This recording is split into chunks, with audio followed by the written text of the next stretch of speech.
ഇതാണ് സത്യം. ഇതിൽ നിന്ന് അന്യമായൊരു സത്യം വേറെയില്ല. അതുകൊണ്ട് ഋഷിയുടെ ഉള്ളിൽ നിന്ന് വന്ന വാക്കുകൾ മയ്യേവ സകലം ജാതം മയി സർവം പ്രവർത്തിതം മയി സർവം ലയം യാതി തദ്ബ്രഹ്മാത്വയമസ്മ്യഹം. മയ്യേവ സകലം ജാതം മയി സർവം പ്രതിഷ്ഠിതം മയി സർവം ലയം യാതി തദ്ബ്രഹ്മാ അദ്വയമസ്മ്യഹം. ഏതൊരു ചൈതന്യത്തിൽ നിന്നാണോ മനസ്സുണർന്നു വന്നത്, ഏതൊരു ചൈതന്യമുള്ളത് കൊണ്ടാണോ മനസ്സ് ഉണർന്ന് പ്രവർത്തിച്ചത്, ഏതൊരു ചൈതന്യമുള്ളത് കൊണ്ടാണോ ഉറക്കത്തിലും മനസ്സ് നിലനിന്നത്, ആ സത്യത്തെയാണ് ഈശ്വരൻ എന്ന് വിളിച്ചത്. വേദത്തിൽ ഋഷീശ്വരന്മാര് പുരുഷൻ എന്നുള്ള ശബ്ദമാണ് അതിനുപയോഗിച്ചത്.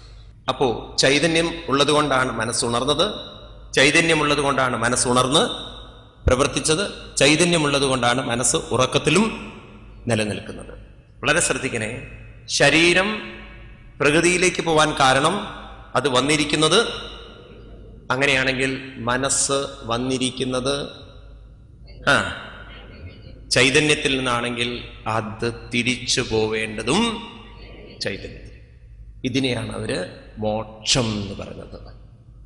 മോക്ഷം എന്ന് പറഞ്ഞാൽ ഏതിൽ നിന്ന് വന്നുവോ അത് അതിലേക്ക് തന്നെ തിരിച്ചു പോകണം. ശരീരം പ്രകൃതിയിലേക്ക് പോകണം, മനസ്സ് അത് വന്നിരിക്കുന്ന ചൈതന്യത്തിലേക്ക്. ഋഷി ഉറക്കെ വിളിച്ചു പറയാണ് വീണ്ടും അദ്ദേഹത്തിന്റെ അനുഭവത്തിൽ നിന്ന്, പൂർണ്ണമദ പൂർണ്ണമിദം പൂർണ്ണാൽ പൂർണ്ണമുദശ്യതേ. പൂർണ്ണമത, ഈ ശരീരവും പൂർണ്ണമാവണം. പൂർണ്ണമിദം, ഏതും പൂർണ്ണമാവണം. ശരീരം പ്രകൃതിയിലേക്ക് ചേരുമ്പോൾ പൂർണ്ണമായി. നിങ്ങളുടെ യാത്ര പൂർണ്ണമാവണമെങ്കിൽ നിങ്ങൾ എവിടെ നിന്ന് വന്നു അവിടെ എത്തിച്ചേരണം, അല്ലേ? ഇതുപോലെ നമ്മുടെ ശരീരത്തിന്റെ യാത്ര പൂർണ്ണമാവുന്നത് അത് പ്രകൃതിയിൽ നിന്ന് വന്നതാണെങ്കിൽ അവിടെ എത്തിച്ചേരുമ്പോഴാണെങ്കിൽ, മനസ്സിന്റെ യാത്ര പൂർണ്ണമാവുന്നത് അത് ചൈതന്യത്തിൽ നിന്ന് വന്നതാണെങ്കിൽ. അതുകൊണ്ട് ഋഷി പറഞ്ഞു പൂർണ്ണമത പൂർണ്ണമിതം, അതും പൂർണ്ണമാവണം. അതും എന്ന് പറഞ്ഞാൽ ശരീരം, ഇതം എന്ന് പറഞ്ഞാൽ മനസ്സ്.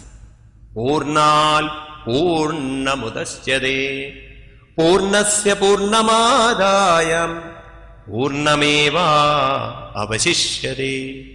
അവസാനം അവശേഷിക്കുന്നത് പൂർണ്ണത മാത്രം. ഇന്നത്തെ മോഡേൺ സയൻസ് നിൽക്കുന്നതും the total value of energy is always is equal to 0. അതെപ്പോഴും പൂജ്യാവസ്ഥയിൽ, സാമ്യാവസ്ഥയിൽ തന്നെയായിരിക്കും.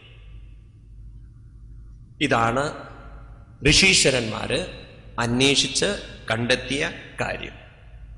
ഇതാണ് ഹിന്ദുമതത്തിന്റെ കാതൽ. അതുകൊണ്ട് അവര് പറഞ്ഞു, ശ്രദ്ധിക്കണേ, ആ ചൈതന്യം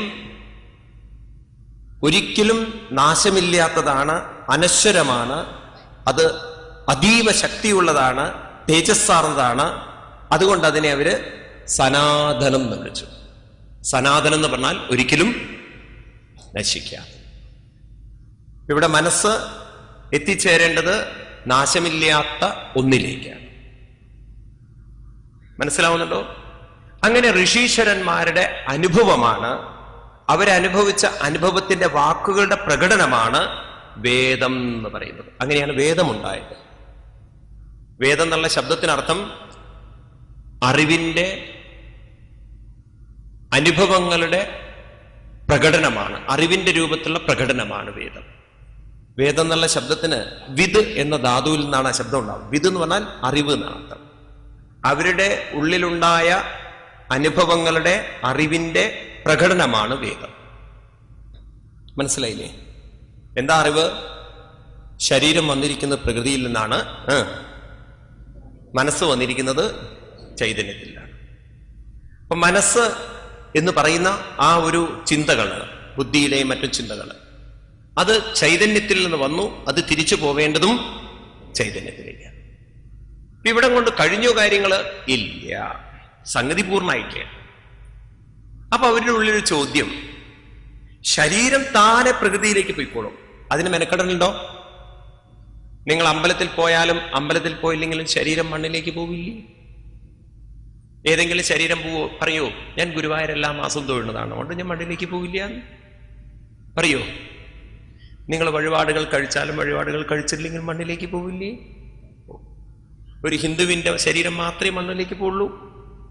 മുസ്ലിമിന്റെയും പോവും, ഇന്നലെ വന്ന നമ്മുടെ തിരുമേനിയുടെയും പോവും, നമ്മുടെ തിരുമേനിയുടെയും പോവും, എല്ലാ തിരുമേനിയുടെയും പോവും. അതിന് ജാതിയില്ല, മതമില്ല, സ്ത്രീയെന്നോ പുരുഷനോ വ്യത്യാസമില്ല, വല്ലതുണ്ടോ? ഇല്ല.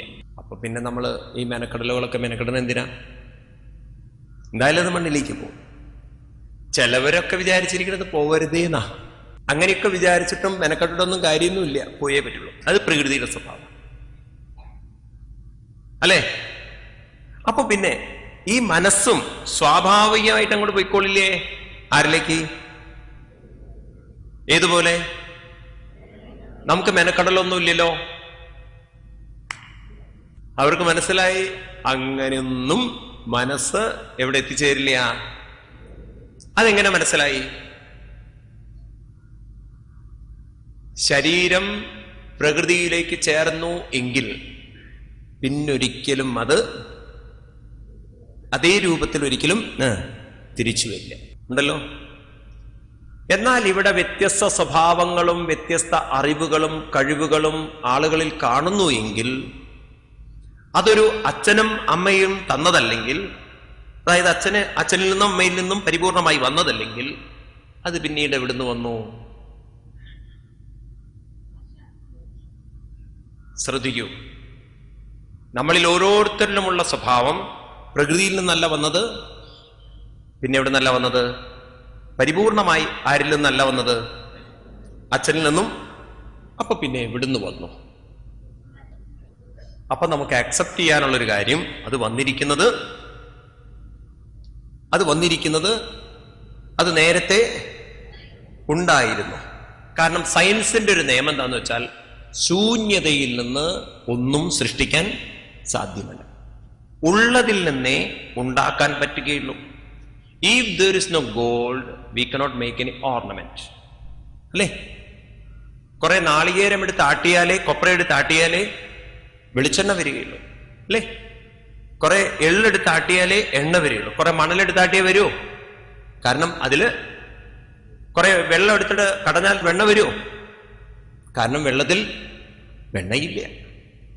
അപ്പൊ ഉള്ളതിൽ നിന്നേ ഉണ്ടാവുകയുള്ളൂ എങ്കിൽ നമ്മുടെ മനസ്സ് വ്യത്യസ്ത സ്വഭാവ വിശേഷങ്ങൾ ഉള്ളതാണെങ്കിൽ അത് നേരത്തെ ഉണ്ടായിരുന്നു എങ്കിൽ അത് എത്തേണ്ടടുത്ത് എത്തിയിട്ടില്ല. അപ്പൊ ഒരു കാര്യം ഉറപ്പാണ്, അതവിടെ എത്തിച്ചിട്ടില്ല എങ്കിൽ അതെത്തുകയില്ല. അതെത്തിയിട്ടില്ല എങ്കിൽ വീണ്ടും വരേണ്ടതുണ്ട്. ക്ലിയർ ആണോ? ഇതിനെയാണ് അവര് പുനർജന്മം എന്ന് പറഞ്ഞത്. അതുകൊണ്ട് ഭാരതത്തില് ഋഷീശ്വരന്മാര് പറയണു, മോക്ഷവും ഉണ്ട്, പുനർജന്മമുണ്ട്. വളരെ ശ്രദ്ധിക്കണേ പറയുന്നത്. ഈ ചോദ്യങ്ങൾക്കൊക്കെ ഉത്തരം നിങ്ങളുടെ ഉള്ളിൽ വ്യക്തമല്ലെങ്കിൽ നിങ്ങൾ കൺഫ്യൂഷനാണ്. അതുകൊണ്ടാണ് ഞാൻ പറഞ്ഞത്, നിങ്ങൾ വളരെ ഓപ്പൺ ആയിട്ട് ചിന്തിക്കണം. ഒരു കല്ല് ഞാൻ ആകാശത്തിലേക്ക് എറിഞ്ഞാൽ അത് തിരിച്ച് എങ്ങോട്ട് വരണം? കാരണം ഭൂമിയിൽ നിന്ന് പോയത് ഗ്രാവിറ്റേഷൻ ലോ പ്രകാരം തിരിച്ച് ഭൂമിയിലേക്ക്. ഭൂമിയിൽ എത്തിയാൽ അതിന്റെ ചലനം നിന്നു, അത് എത്തേണ്ടടുത്ത് എത്തിക്കഴിഞ്ഞു. ഇതുപോലെ എത്ര ജന്മങ്ങൾ എടുക്കണം ഈ മനസ്സിന്? എത്ര പ്രാവശ്യം ഇനി ജനിക്കേണ്ടതുണ്ട്? അത് എവിടെന്ന് പുറപ്പെട്ടുവോ? അപ്പൊ ഇനി പുനർജന്മം വേണോ വേണ്ടേ എന്ന് ആരാ നിശ്ചയിക്കേണ്ടത്? വെറുതെ ദൈവത്തിനെ കഷ്ടപ്പെടുത്തണോ? വേണോ? ദൈവത്തിന് വല്ല പങ്കുണ്ടോ അതില്? ദൈവത്തിന് അതിലൊന്നും ഒരു പങ്കുമില്ല. പങ്ക് മുഴുവൻ നമുക്കാണ്. എവിടെന്ന് പുറപ്പെട്ടുവോ അവിടെ എത്തിച്ചേരാത്തോടത്തോളം കാലം അതിന് വീണ്ടും ജനിക്കേണ്ടതുണ്ട്. ജനന മരണങ്ങളിലൂടെ പോകുന്നുണ്ട്. ശങ്കരാചാര്യരുടെ ഗോവിന്ദത്തിൽ പറഞ്ഞതുപോലെ പുനരഭി ജനനം പുനരഭി മരണം പുനരഭിജനനീ ജഡരേ ശയനം. വീണ്ടും ജനിക്കണം അമ്മയുടെ ഗർഭപാത്രത്തിൽ വരണം. അപ്പൊ ഒരു ചോദ്യം, സ്വാമി, എങ്കിൽ ഈ മനസ്സിനെ ചൈതന്യത്തിലേക്ക് എത്തിക്കാൻ എന്താണ് വേണ്ടത്? അങ്ങനെ ചൈതന്യത്തിലേക്ക് എത്തിക്കാൻ വേണ്ടുന്ന ജീവിത രീതിയാണ് ധർമ്മം എന്ന് വിളിച്ചത്. What is the meaning of ധർമ്മം എന്ന് ചോദിച്ചു കഴിഞ്ഞാൽ, ധർമ്മം എന്നുള്ളതിന് യഥാർത്ഥ അർത്ഥം, ധർമ്മം എന്ന് പറഞ്ഞാൽ ഏതൊരു ജീവിത രീതിയാണോ നമ്മുടെ മനസ്സിനെ, ആ ജീവിത രീതിയാണ് ധർമ്മം എന്ന് വിളിക്കുന്നത്. അങ്ങനെയാണ് ഭാരതത്തിൽ എന്ത് വന്നത്? സനാതന ധർമ്മം. സനാതനത്തിലേക്ക് മനസ്സിനെ നയിക്കുന്ന ജീവിത രീതിയാണ് സനാതനധർമ്മം.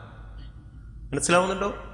ഇങ്ങനെയാണ് ഹിന്ദു സംസ്കാരം പൂർവികമായി, ഇന്ന് ഹിന്ദു സംസ്കാരം എന്ന് പറയുന്നത്, അന്ന് ഋഷീശ്വരന്മാര് സനാതനധർമ്മം എന്ന് പേരിട്ട്. ഒന്നുകൂടി ഞാൻ ബേസിക് ആയിട്ട് പറഞ്ഞു വരാം. ഈ സത്യത്തെ സാക്ഷാത്കരിച്ച ആളുകളെയാണ് ഋഷി എന്ന് പറയുന്നത്. ഋഷി എന്ന് പറഞ്ഞാൽ താടിയും മുടിയും വളർത്തിയവൻ നല്ല അർത്ഥം. നമുക്ക് അങ്ങനെയൊക്കെയുള്ള ചില ദോഷങ്ങളുണ്ട്. ഈ സന്യാസി എന്ന് പറഞ്ഞാൽ തന്നെ താടിയും ജടയൊക്കെ നീട്ടിയിട്ട് കുറെ ആളുകൾ അങ്ങനെയൊക്കെയാണ്. ഋഷി എന്ന് പറഞ്ഞാൽ മനസ്സിന്റെ ഉറവിടം കണ്ടെത്തിയവൻ ആരോ അവൻ, സത്യം അറിഞ്ഞവരെയാണ് ഋഷി എന്ന് പറയുന്നത്. മനസ്സിലാവുമോ? അങ്ങനെ അവര് പറഞ്ഞ വാക്കുകളെയാണ് എന്ത് പറയുന്നത്? വേദം എന്ന് പറയുന്നത്. വേദം എന്ന് പറഞ്ഞാൽ അവരുടെ അനുഭവം, അതിൽ വരുന്നതാണ് ഏത്?